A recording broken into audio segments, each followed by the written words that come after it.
Fast X is finally out, let's talk about it. There has been 3 movies since Paul Walker's death, and you can really feel the effects it has on this franchise. They always mention Brian's character that he's off taking care of his kids, or he's safe in hiding during whatever's going on in the movie. And it just doesn't make any sense. Dom has a kid as well, and he's still doing all the heists, and heck, even Brian's wife shows up every once in a while. This just goes against everything his character was, and you know if Paul was still alive, he would be a big part in these movies. He was as much as the lead as Vin was in these movies. So they could easily have him as a CGI double like they did in Fast 7, but I digress. Besides all that, how was this movie? Well, as always, you go to Fast and Furious movies for mostly one thing, and it's to see cars doing ridiculously crazy and unrealistic things, and in this movie, you get that. The main villain of this movie is Dante, and he's played by Jason Momoa. Now he's introduced, he seems like a pretty cool character.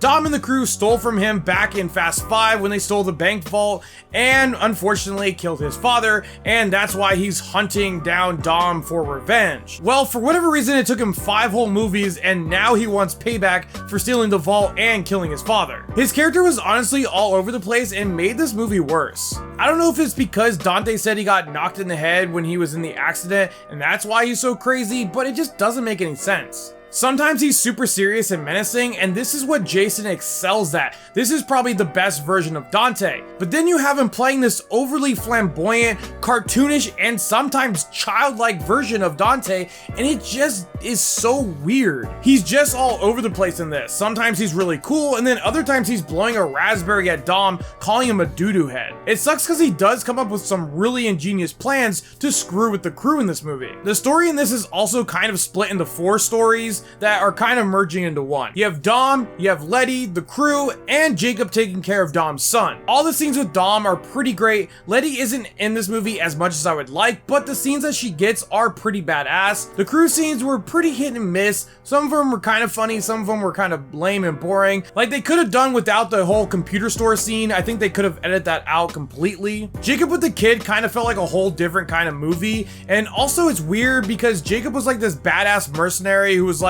so gung-ho, and now he's like this goofy fun-loving uncle.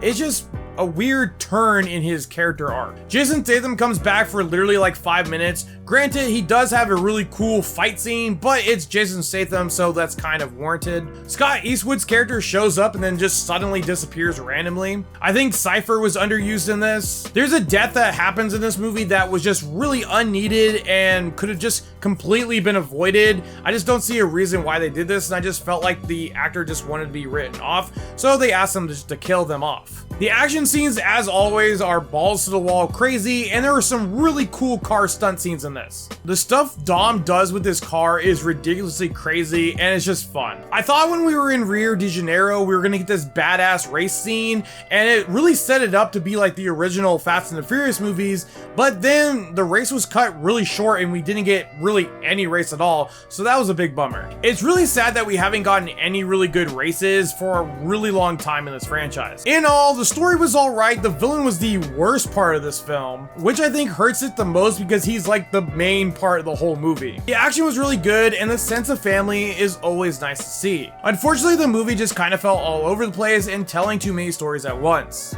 I still enjoyed it, but it could have been so much better. This is why I give Fast X a 6.5 out of 10. If you guys like this review, hit that like button. If you guys want to see more, hit that follow button. And as always, thanks for watching.